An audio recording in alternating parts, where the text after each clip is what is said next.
आपके लिए एक विशेष कार्यक्रम लेकर उपस्थित हो रहे हैं। तथागत का प्रसाद है काला नमक।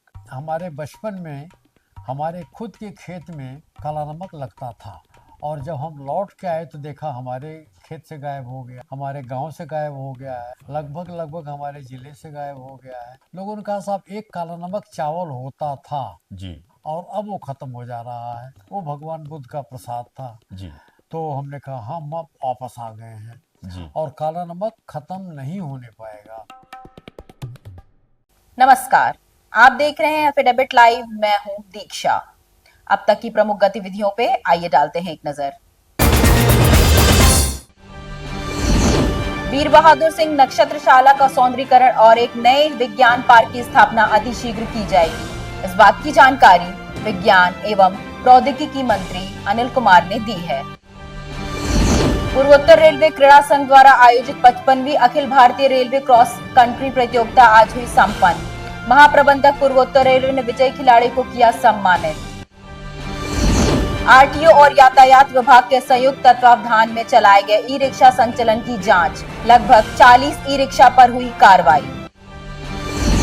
और नेशनल एजुकेशनल सोसाइटी के तत्वावधान में चल रहे ललित कला महोत्सव के तीसरे दिन चित्रकला प्रतियोगिता का हुआ आयोजन।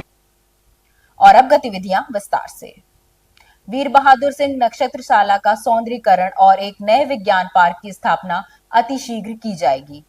इस बात की जानकारी विज्ञान एवं प्रौद्योगिकी मंत्री अनिल कुमार ने आज मीडिया कर्मियों को दी है। उन्होंने बताया कि काफी दिनों से इन दोनों के निर्माण के लिए योजना लंबित थी, जिस पर अब शीघ्र ही कार्रवाई होगी।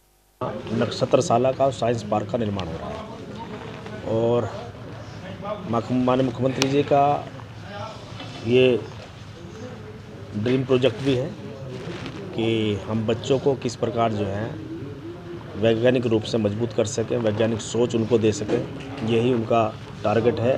तो यहाँ जल्द से जल्द इसका निर्माण हो, नक्षत्रशाला का साइंस पार्क का, और अन्य गैलरी भी यहाँ से बन रही है, इंस्टेंट गैलरी और भी कई तरह की गैलरी को निर्माण किया जा रहा है, कैफेटेरिया का निर्माण किया जाए। जब ये बनेगा तो बहुत अच्छा लगेगा, बहुत सुंदर लगेगा। आज ही उन्होंने संबंधित अधिकारियों के साथ एक बैठक की और निर्माण कार्यों की प्रगति की समीक्षा की।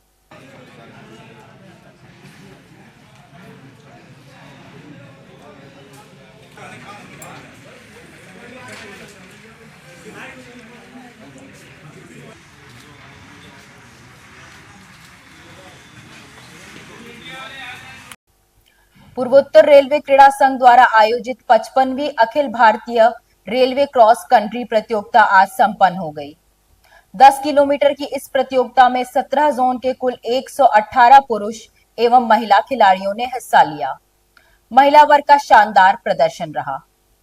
प्रतियोगिता में नॉर्दर्न रेलवे मुरादाबाद की रेणु सिंह को पहला स्थान, दूसरे स्थान पर साउथ सेंट्रल रेलवे सिकंदराबाद की श्रद्धा और SECR बिलासपुर की मुन्नी को तीसरा स्थान प्राप्त हुआ।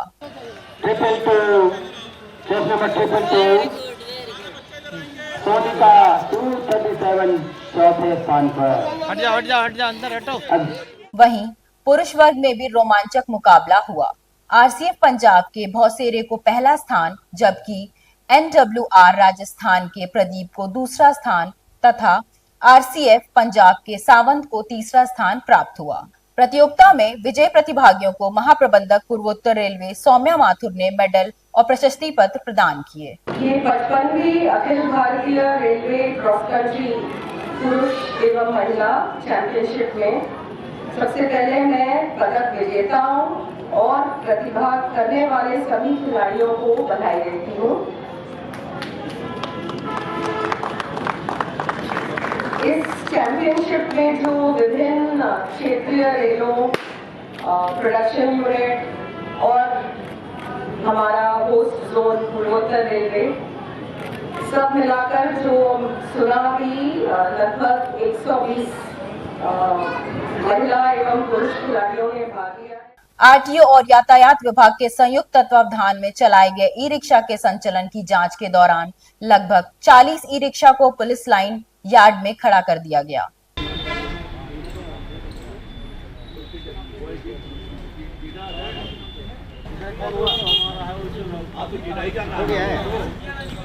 इंश्योरेंस भी करते हैं दोबारा। अभी गाड़ी हमेशा अपडेट रहनी चाहिए, चला रहे हैं।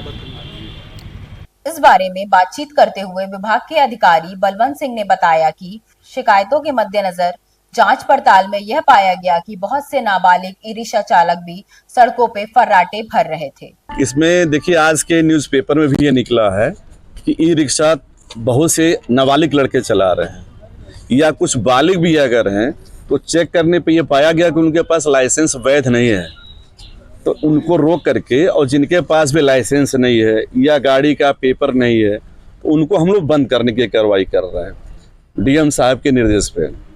सर कितनी गाड़ियां अभी तक पकड़ी गई? अभी तक तो हम लोग लगभग 40 गाड़ी पुलिस लाइन में ला दिए हैं।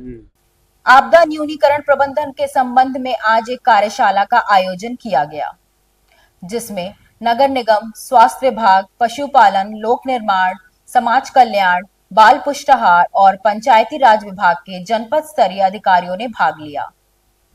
कार्यशाला को संबोधित करते हुए यूनिसेफ के घनश्याम मिश्रा तथा अंकिता ने कार्यशाला के उद्देश्यों की चर्चा की।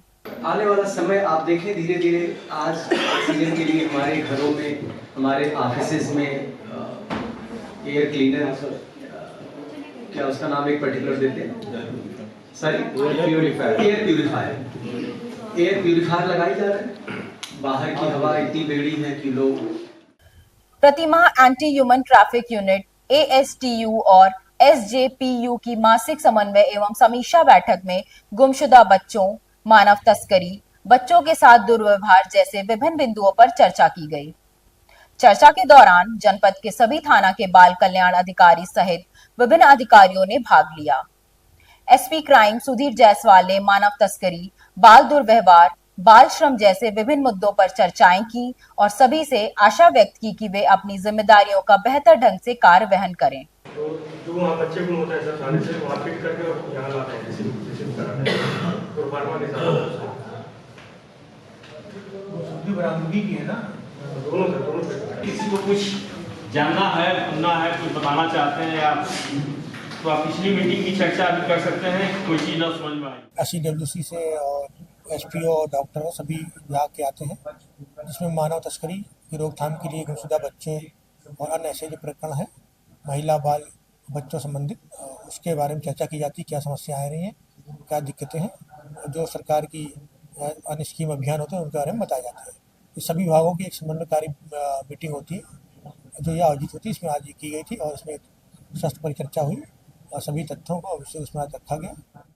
क्रिसमस की आमद को लेकर विभिन्न स्थानों पर अलग अलग तैयारियां और क्रिसमस को अच्छे ढंग से मनाने की योजनाओं पर कार्य जारी है। इस संबंध में गोरखपुर के विभिन्न गिरजाघरों में साफ सफाई के कार्य जारी हैं। संडे ड्यूज PG कॉलेज में क्रिसमस समारोह को लेकर एक कार्यक्रम का आयोजन किया गया। स्कूल छात्रों ने प्रभु यीशु मसीह की प्रार्थना करते हुए सामूहिक गीत प्रस्तुत किए।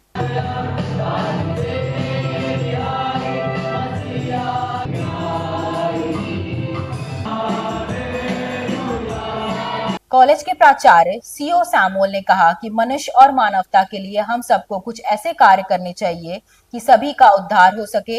यही प्रभु यीशु के सिद्धांतों का मूल भी है। जैसा कि आप जानते हैं, दिसंबर का जो महीना होता है वो प्रभु यीशु मसीह के जन्मोत्सव के रूप में हम लोग मनाते हैं और सेंट एंड्रयूज महाविद्यालय में प्रभु यीशु मसीह के जन्म के उपलक्ष्य में एक कार्यक्रम क्रिसमस ट्री का आयोजन किया गया है आज, जिसके मुख्य अतिथि रेवरेंड रोशन लाल साहब हैं।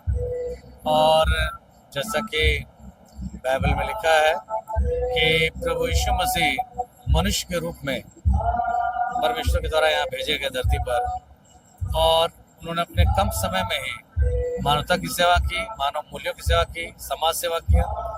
जो पिछड़े थे, परेशान थे, गमज़दा थे, तकलीफ और मुसीबत में थे, बीमार थे, ऐसे लोगों की उन्होंने सेवा की।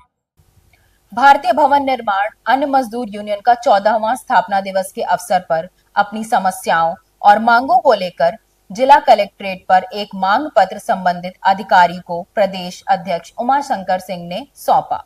एक रेट निर्धारित कर दिया जाए, जो महंगाई को दौर देखते हुए जो हम लोगों ने रेट निर्धारित किया है, और जब हम लोग लिखा पढ़ी के साथ कार्य करते हैं, भवन निर्माण में कार्य करने के बाद दबंग मालिकों द्वारा हमारी वाजिब मजदूरी नहीं दी जाती। असंगठित क्षेत्र के मजदूरों के शोषण उत्पीड़न के खिलाफ माननीय मुख्यमंत्री जी को संबोधित जिलाधिकारी को आज हम लोग ज्ञापन सौंपने आए हैं।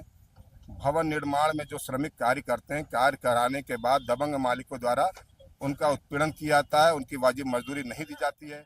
नेशनल एजुकेशनल सोसाइटी के तत्वावधान में चल रहे ललित कला महोत्सव में आज तीसरे दिन चित्रकला प्रतियोगिता का आयोजन किया गया।